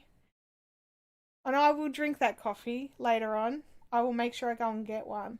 Love a good coffee, as you know. Um, we're still going. Still going, still winding. Let me know if I've moved my hands out of shot, guys, because I get in a roll and I just don't even think about what I'm doing because I'm reading the chat as well. Um, she needed to, she was working out she needed to put bail money aside. Look, I honestly believe that's what she was trying to work out to do. Have some tea. I think you're right. I'm getting a bit croaky, aren't I? Yes, tea time. There we go. Had some tea. That'll work its magic shortly. I really love working with short staple fibers. Like, look, I love silk. Silk's lovely. Who doesn't like silk, right? But it's a really long staple fiber and it does make spinning it both easier, like easier on a wheel, like long staples are great on a wheel, but I like to spin for pleasure on spindles. And yeah, can't always do. I was just thinking, right, like right this minute, I've got one of the new Margacraft Turkish spindle sets here. Did you guys want to see me start and set up on one of those before I, go too far down the rabbit hole here? Freaky says, I don't think I've used silk. Then again, I don't think I can afford it. Look, silk's one of those things, it goes a long way, okay? So you can always blend it into something just to give yourself a bit of shine, a bit of slink. Yeah. Game Widow says, do you really want me to start my rant about silk? Look, I don't know. Let's see all the rabbit holes.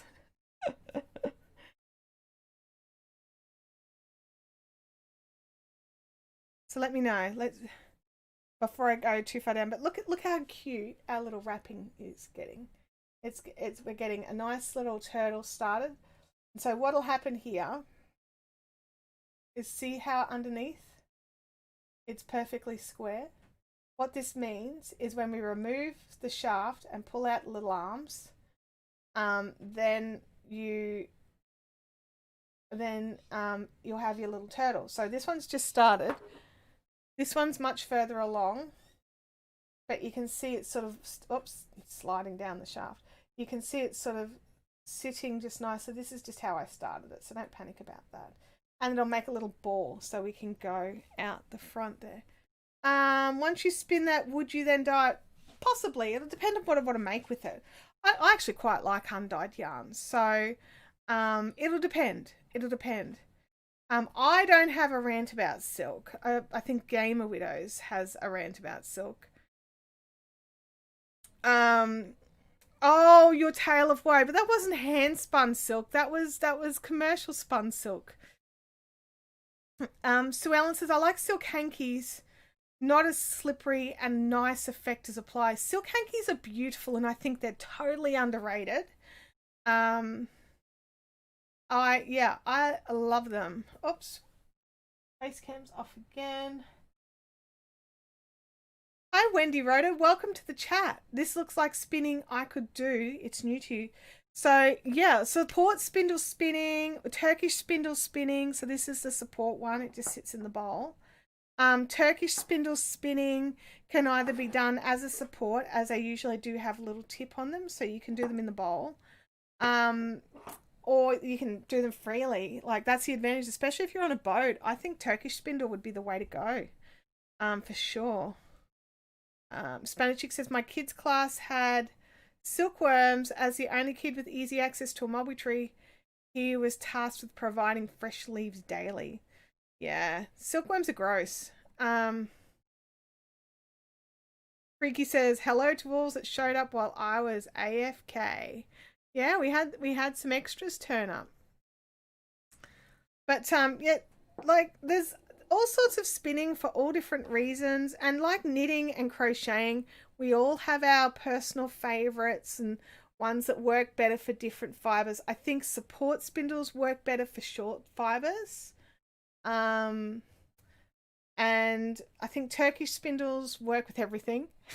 Bias, totally bias. I'm torn. I don't know if support spindles or Turkish spindles are my favorite. I'm going to see how long I can do this for. No, I won't. It's out of camera and you guys can't see it. But I shall flick that off and wind him on. So over to under one, over to under one. Sorry, I do keep doing it out loud, don't I? And when people do these with the beautiful colors, like if they're doing a like a long color repeat, it looks so amazing on these. So if you want to Google Turkish turtles, I don't know why, it's because it's kind of like a turtle, but so Cakes by Chopper has a question. I don't want to be rude or offensive, but what's the point of spinning this when you can get it from the store? Is it just a hobby thing, or does it produce a different quality? So that's an excellent question. It's not a rude question at all. I'm going to put this down just here, just like this. I need my hands for talking, Chopper. So basically, yes, you can buy spun yarns from a store. You can get everything you need in lots and lots of different colors, in different weights, in different thicknesses, all from a store. But spinning it yourself gives you some additional options. Like this one's yak and merino. I'm not sure where you can buy yak yarn. Like I know it exists, but I don't know where to buy it commercially. And so it means that you've got these additional options for the fiber content of your yarn. Also, spinning is fun. Spinning is just fun. It's just an extra hobby. It's kind of like those people that like to play video games versus those people that like to watch video games. Some people just enjoy watching, and whereas other people like to enjoy the playing. It's kind of similar. Like some people only like to knit and crochet, and that's not a bad thing. Whereas some of us go that additional step and like to create our own yarn that we then knit or crochet. But yeah, so you get a lot more options with your fiber content. It also means you can decide the thickness. Like say you've got a project in mind and you need like really, really, really thick yarn, but you can't buy it because it's, well, I'm in Queensland. Try and buy a bulky yarn up here. It's near impossible. That's not acrylic, I might add. And you know, it just gives you the freedom to be able to do it yourself. It's kind of like making your own colors in fondant. You can buy colored fondant, but you might want a particular color and you'll mix it yourself. Oh yeah, there we go. So it's like fondant equivalent. Some people make it and some are lazy and buy it. Yeah. And those that make it can have different colors because they mix their own colors. Kind of like, yeah, exactly. We both went down the fondant route. If you're using a spinning wheel instead of a spindle, it can be much faster. It depends on the person. I know some people that can spin ridiculously fast on spindles. Not me. I spin fairly slow on spindles.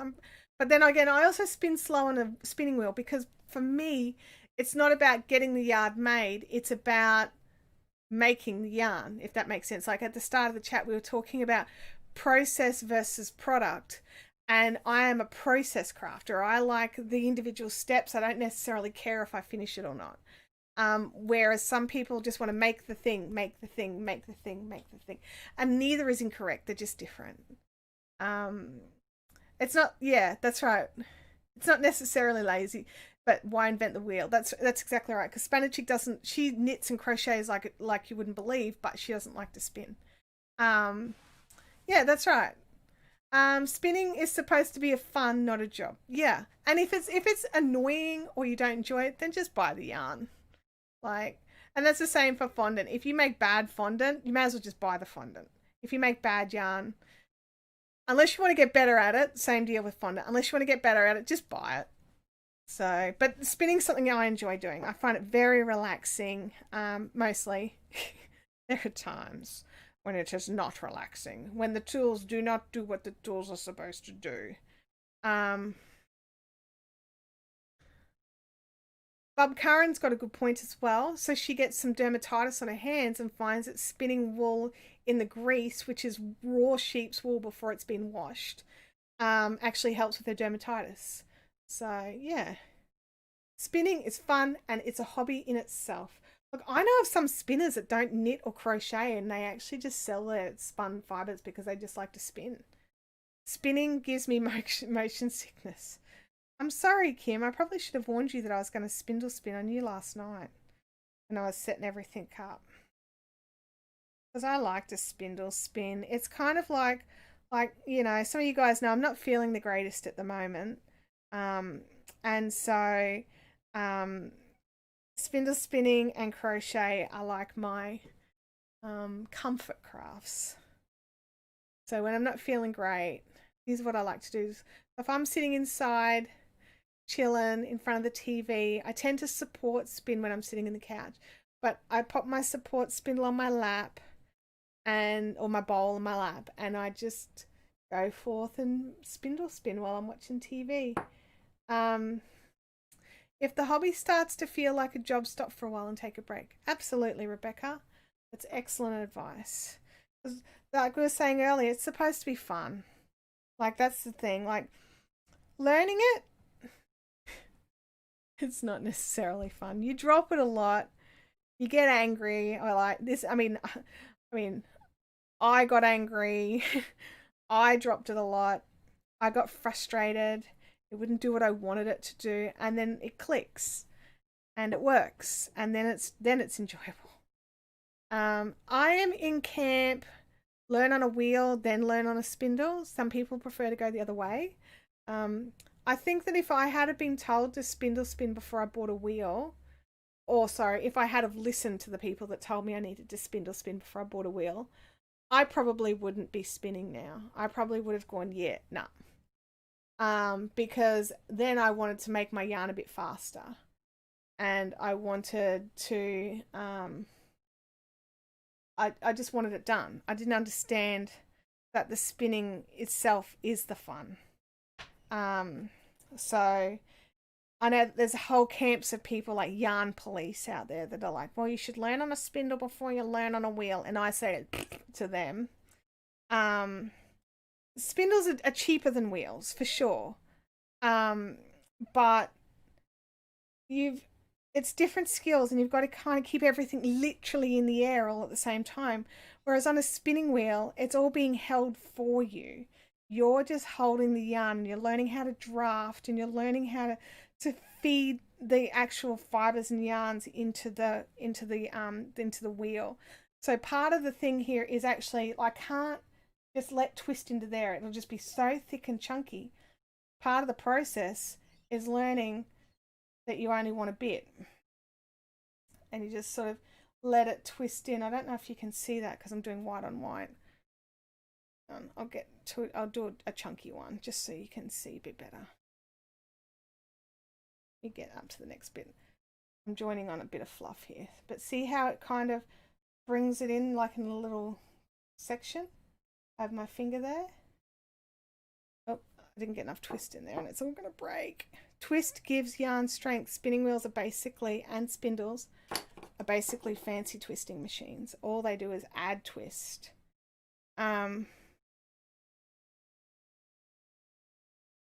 Time-lapse videos of the spinning. Yeah, look, it's relaxing to watch as well. I love watching spinning videos. I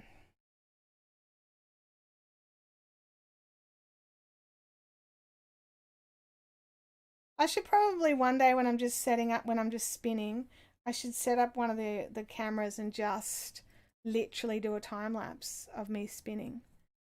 Time lapse doesn't work as a live stream. No, not usually. You can add it in as an additional video, but it doesn't really work as a live stream.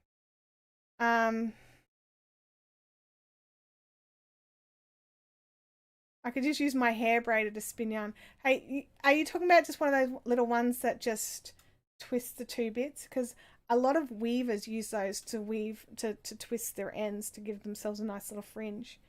Oops. Stop the spin. The other thing is you've always got to remember which direction you're spinning in. So I remember by, and this is just how I do it, so work out what works for you. But when I'm spinning, I think of push. So I always think of the direction that my thumb's going in. So I push with my thumb. Otherwise, I pull with my thumb, and that twists it in different directions. But right now, I'm pushing with my thumb. And under my breath, I go push every time. I can't help myself. I have to push. Just a thing. There we go. We got enough twist. And how you know if you've got enough twist? Can you see there? Go like this under the camera. It'll turn into a little curly tail. If there's not enough twist, it won't do it. It'll just kind of go bleh. And that's not what you want. You don't want bleh. You want curly tails because it needs to have some energy. Come off there. There we go. So I've got some differences in thicknesses here. It's a bit thicker there and it goes a bit thinner there. But it's all still usable and it'll get plied. And as long as I don't ply a thin bit on a thin bit, it should balance out a bit. But no, my luck, that's not what will happen. Over 2, under 1. Over 2, under 1. Over 2.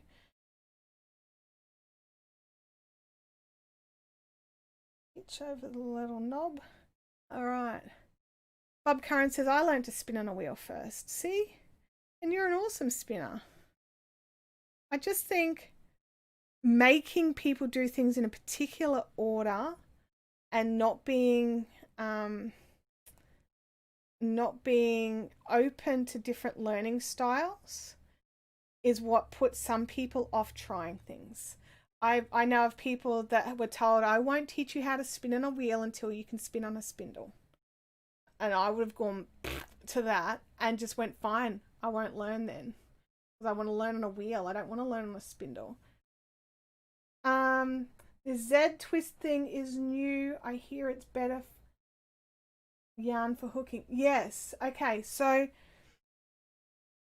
Z and S twisting. All right. Hang on a second. I'm going to grab a pen and paper. They're right here. I just got to wind this on.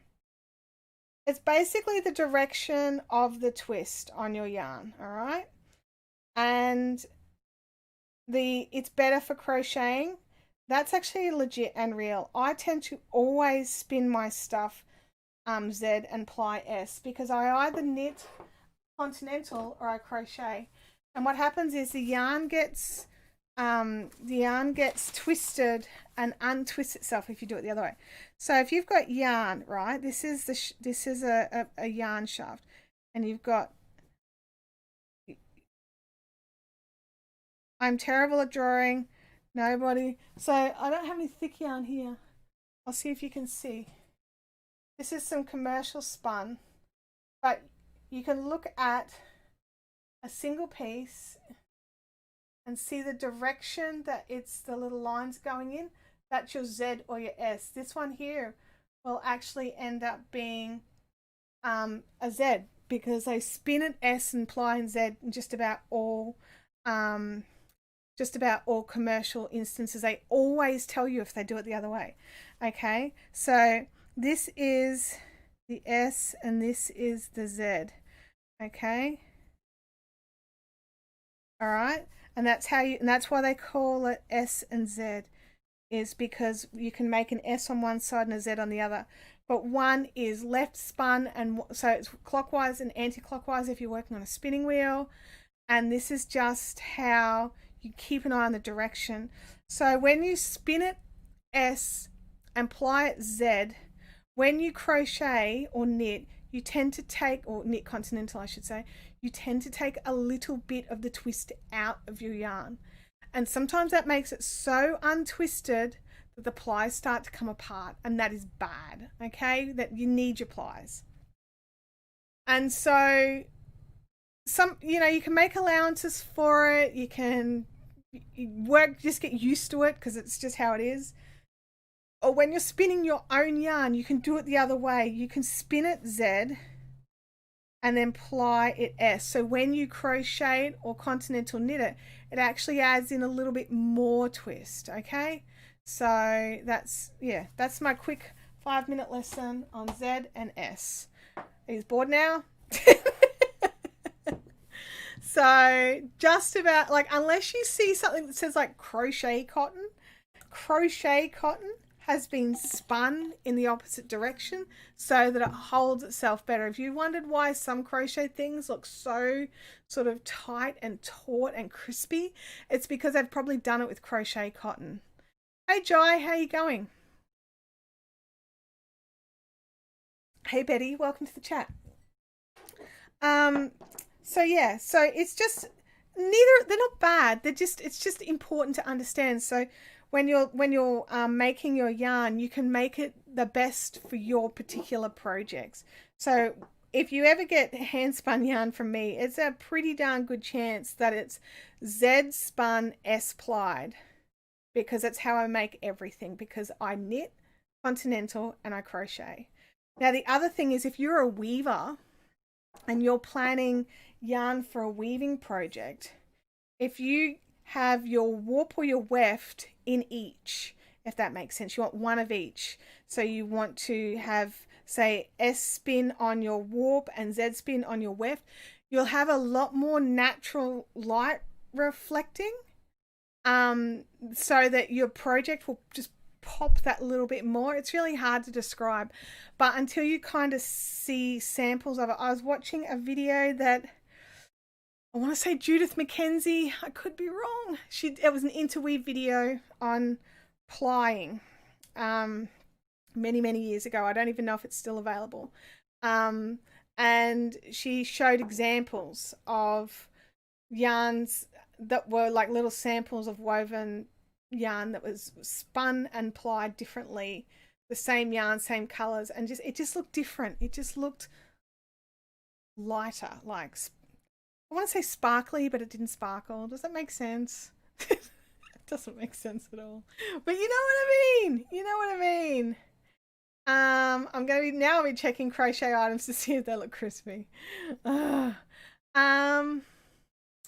Alison says, so my question is, does being a left-handed crochet have a different effect on the twist?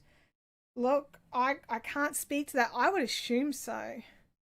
I would assume so, because you are twisting it differently than what the right-handed crafters are doing. It'd be something good to test. If you've got like a right-handed buddy, both crochet up something using the same yarn and see how the yarn comes out. See if it looks different. Like, I'm all for learning and exploring and trialing things. It's important that we are not afraid to try stuff. It's just yarn. We're not going to die. We can trial it.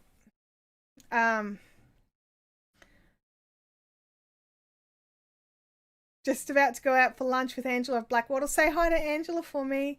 Go lefties. There's lots of lefty crafters in our groups. I know Sally's a lefty crocheter as well. She says that she's not a fan of Z twist, Z twist, sorry. It unravels for her, and that's because Sally's a lefty. Well, there you go, Alison. I think that just answered your question.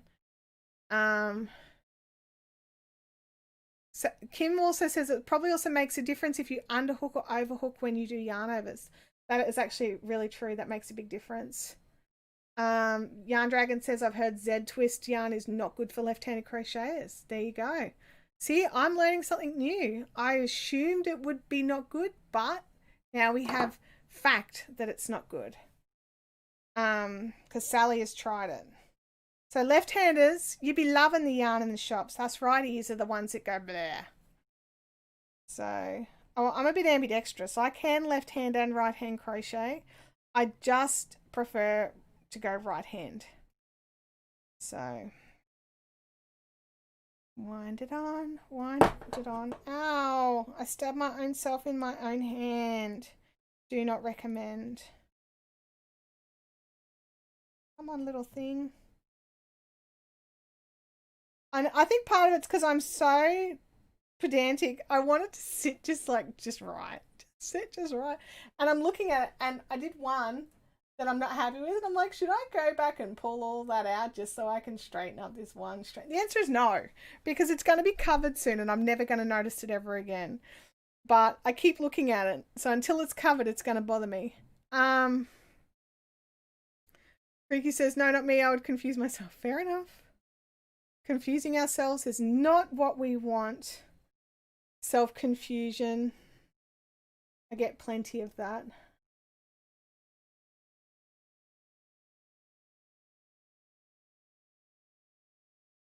I'm just reading the chat here. There we go. Flick it off. So what I'm doing here is I just get my finger under there and just loosen this hand off a little and just flick it off. And then I wind it on. Winding.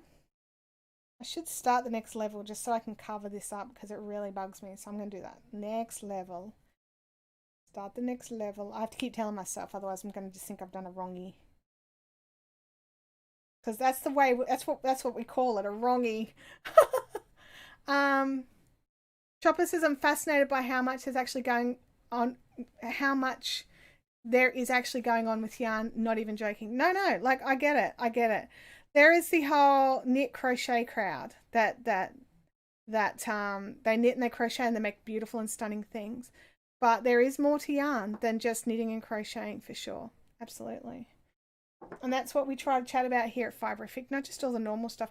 Chopper, you missed it when we spun the cotton off the cotton seeds. I think you would have loved that. So when Linebrand brought out their ZZ twist, I thought I'd give it a go because I heard that it was good for crocheters. I brought 6 balls and had to sell them. Oh my gosh. Well, they need to specify that it's good for right-hand crocheters.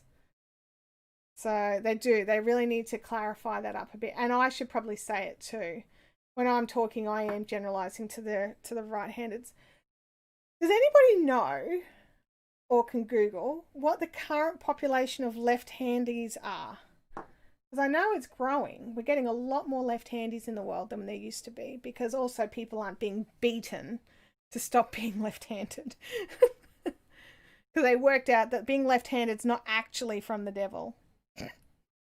Because I don't know why that even became a thing, but it was. I remember my mum telling me about a kid in her class that would get smacked on the hand all the time because she was a lefty. Now I have to, like, can you see this? There's schmutz. There's, I don't know, a bit of broken leaf or something in this yarn and I have to get it out. That's bugging me. Is Sandy off? Bye, Sandy. Oh no, I've been called into work. I mean, it's a good thing and a bad thing. I spun cotton from store-bought cotton balls and now I don't know what to use them, what to use your cotton for. From Google, left-handed people are more skillful with their left hands when performing tasks. Studies suggest that approximately 10% of the world population is left-handed. Yeah. Spanish Chick says 10%. Game Widow says 5. 5 are ambidextrous. I'm ambidextrous. So, I'm ambidextrous, but I'm right dominant. Does that make sense? Like, I can do stuff with both hands. I can write legibly. I can craft left or right-handed. I can paint left and right-handed. When I used to paint houses, I'd undercoat with my left and top coat with my right, just so my arm wouldn't get tired because I'm lazy. So did you guys know that? I used to paint houses like years and years ago. That was my job. I would get up on scaffolding and paint the outside of people's houses. Hated that job, by the way. But it's because I just kept getting sunburnt. I think I would have much preferred doing the inside. But I always ended up on an outside crew. I was potentially going to be a right-hander and broke my right arm twice when I was little and had to use my left hand. Yeah, it does. It sticks. My son's batting coach told him he could not be a switch hitter. He is a lefty. I told him to tell him he needs a new coach. Absolutely. I used to play squash and I would change hands with my, change racket hand in the middle of a game. And it used to throw my opponents every single time. Like, even people that I'd played before who knew it was probably going to happen. Yeah. I find it hilarious that 99% of people... I'm just trying to think. Look, I'm not going to talk about that out loud, but I'm just trying to think, which way do I go? Yeah. Show me the diagram again. Is that the diagram of the S and Z? Because if so, hang on a second. I've got a handful of fluff. Got the fluffs. All right. It's the only time you can say that and not have people worry. There is my diagram. Please do not judge my diagrammy goodness. There we go. Oh, look at that. I can actually hold it. I'm just holding it on this angle specifically to upset you, Kim. Would you like me to straighten it? Oh, no. I'm not going to.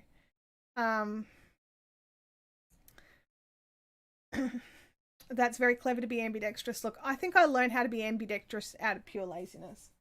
Like everything I do, Jai. Having some tea, yes. Have a really nice lunch out today, Jai. And it was good to see you in a live chat. I don't always get to see everyone. My voice does not cope with a 2-hour live stream, Kim. It does 90 minutes fine. But it gets to this, we've got 10 minutes to go. I just have to practice more, don't I? I just need to practice talking longer. I never used to be able to do 90 minutes at the start either. We went from the hour to the 90 minutes and it was a struggle. I know. I just practice more and it'll be fine. I don't want to think about that, Chopper. Isn't it just the side that whatever side the toilet paper's on? That's the side? Anyway. See, I've thought about this too much already. Oh, my brain, my poor brain.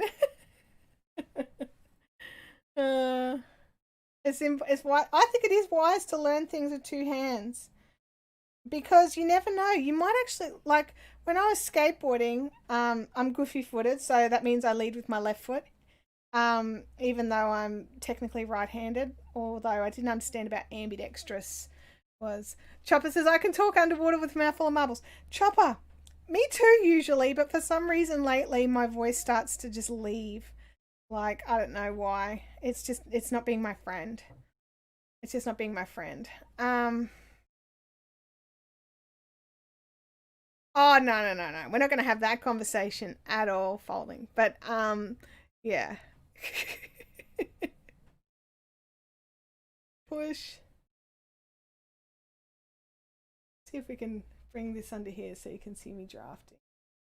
Draft. Oh, see, that's what happens is I move over to that camera to show you drafting, and then I stuff it up. Stuffage.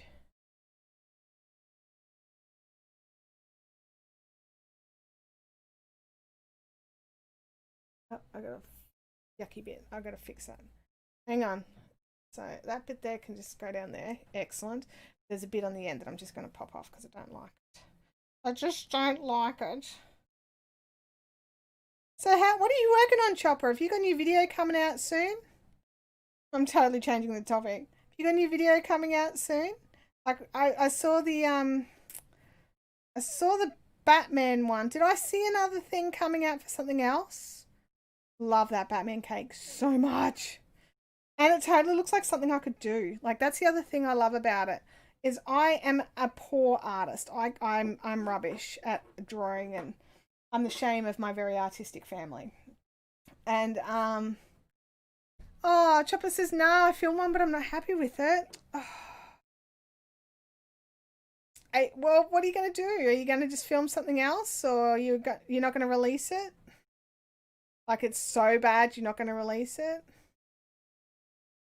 Like, did the cake not come out how you want it? Are you going to refilm it? But I'm taking a week off. Fair enough. We all need a break. Oh, seems like my face cam needs a break. You need to make a toilet paper roll cake now. Yeah. Or one of them, like, crazy ass, nappy cakes. I have to bleep that out later. I'll get in trouble from YouTube. You know those nappy cakes that people do? You should do a nappy cake. I was laughing so hard I stuffed up the roll egg. Yeah, absolutely. Chopper comes in, derails the chat. Chantel says a bad word. Like, I don't even know. Yeah. Just add more twist. I'm just going to sit here and add more twist for a minute, okay? Just like focus on the fluffs. Over 2, under 1. Over 2. I can't help it, you guys. Like, some people, I just watch them work on their Turkish spindles and they don't have to repeat the mantra. For me, I have to repeat the mantra over and over again. Otherwise, I don't do what I'm supposed to do. The cake was fine, but the filming process doesn't have the aesthetic I want. I know those feels, Chopper. There are things I want to do. I mean, the difference being you have the skills, but I don't have the skills for it, so I'm learning some new tricks and stuff at the moment. I've been enjoying the learning process, but I really would like to just get some videos made. Hey, Chopper, you missed the conversation, but I actually trialed a Mac this week for the first time in my entire life. Ever. Oh, the mantra is over 2 under 1. For when I'm wrapping it on, because I always forget and I end up stuffing it up and end up going over 1 under 2. It's over 2 under 1, over 2 under 1, over 2 under 1. And then after we spin the yarn, we have to ply the yarn before it becomes usable yarn, because I've got lots of twist in this, so it can't be used as a single. Chopper is a total Apple fanboy.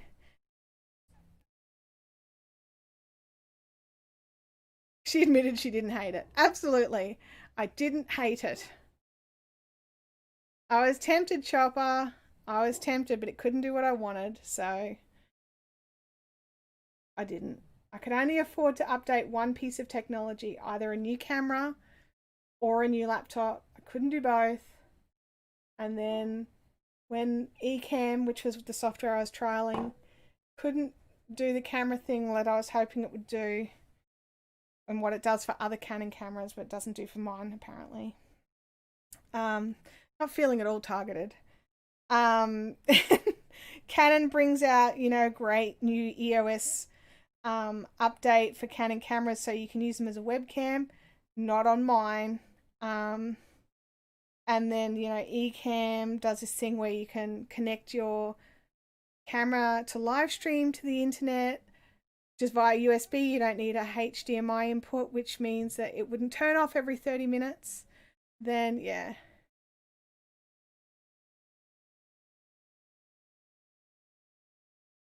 I just found out yesterday my MacBook connects to my iPad and the iPad becomes an extension of the MacBook, so I don't need a separate drawing tablet. Absolutely. There's some great connectivity between their stuff. You can also connect your iPhone to your MacBook when you're live streaming on Ecamm and use it as a secondary camera input. There's some cool stuff, like legit cool, but it just wouldn't do what I needed it to do. That's all. I mean, even I said in their group, like, you know, this stuff is nice and it's really, really like easy to use. Like, Chopper, you need to check out Ecamm for like live streaming to your crew if you're on a Mac. Oh, come on, little yarny bits. I felt that. Not enough twist and it started pulling apart. Add more twist. Add more twist. Oops, we've got a very thin bit up here. Add lots of twist to the thin bit. So thicker yarn doesn't need as much twist as thinner yarns.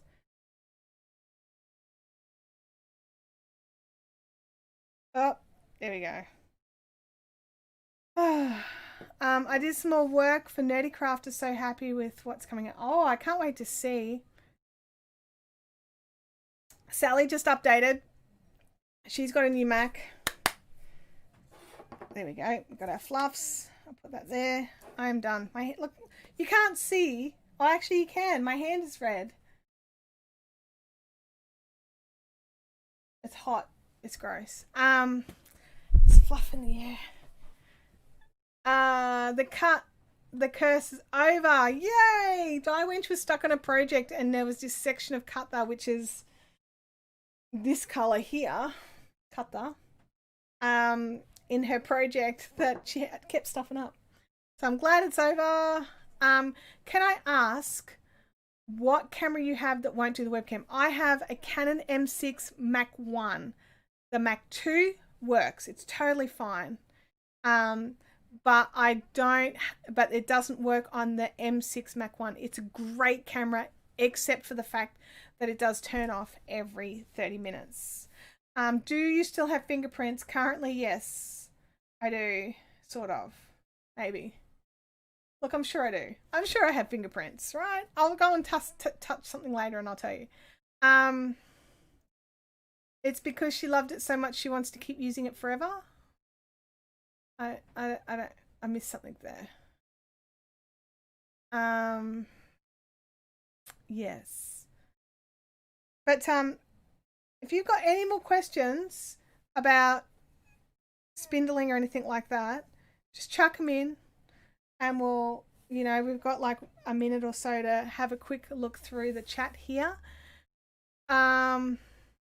It's 11:59. Yes, we've got 1 minute to go, guys. This is our new 2-hour extended live streams. Do you like our 2-hour extended live streams?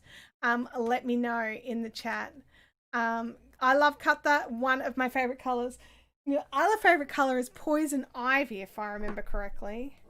But yeah, Cutha's a good color. It's a great color, actually. This one's the MCN. I think this is like the last skein of the MCN that I have.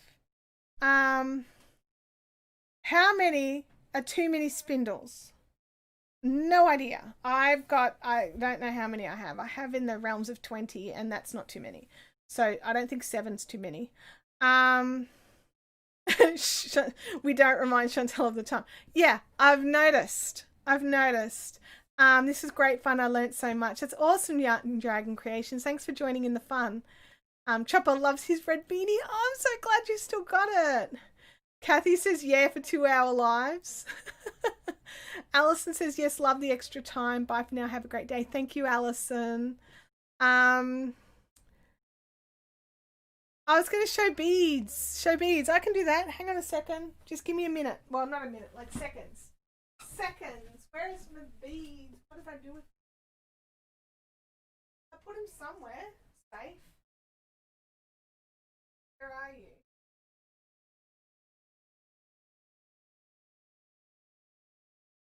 Ah, there they are. Oh, Okay, new beads. They're not on the website yet, okay?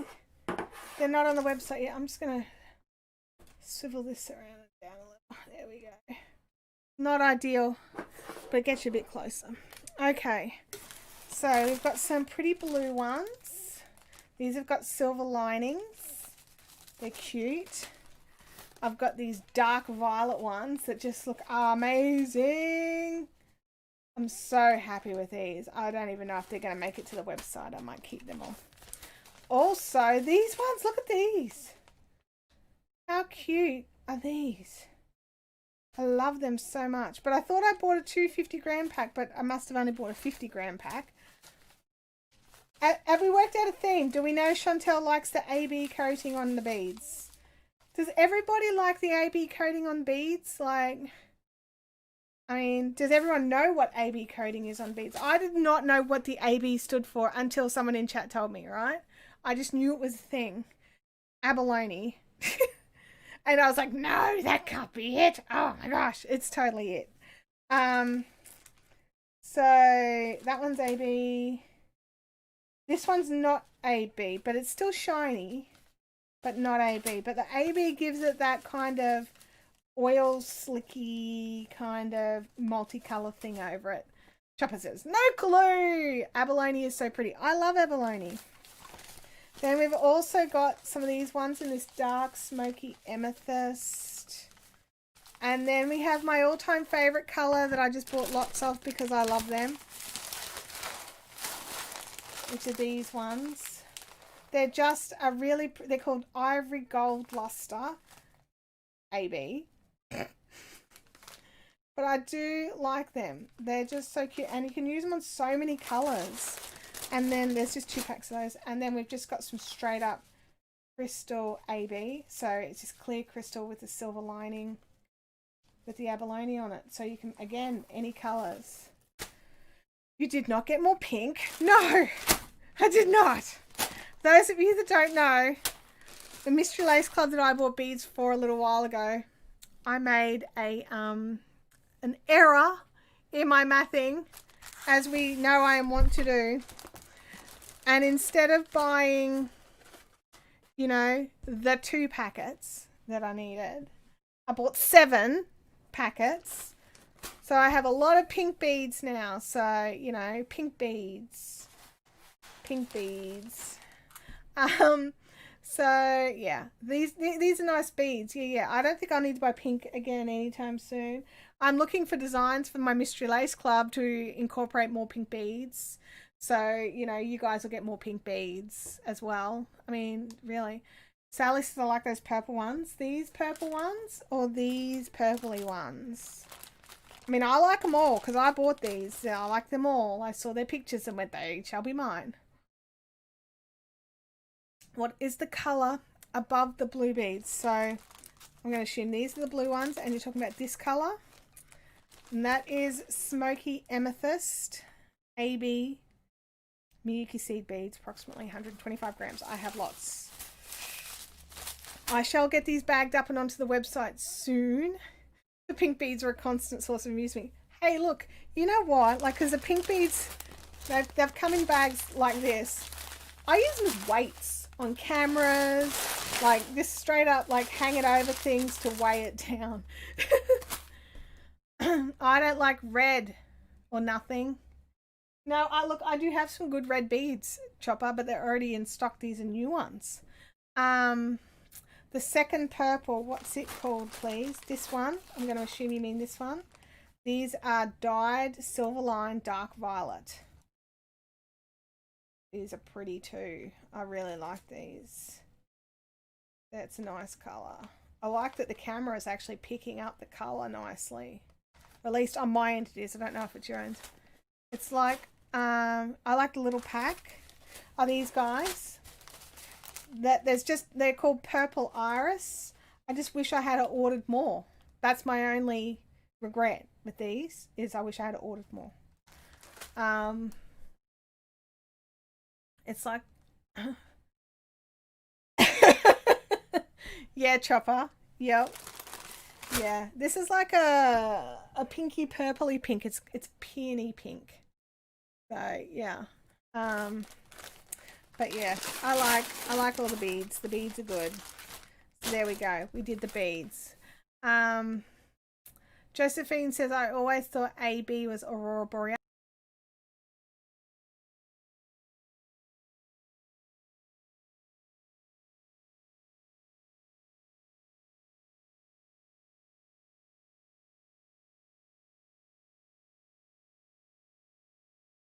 I think I just lost my audio, did I? No? I lost something. I lost my camera. That's what I lost. Hang on. Single camera. There we go. No, I lost both my cameras. All right, guys. I'm going to scoot. I'll catch you later. Bye.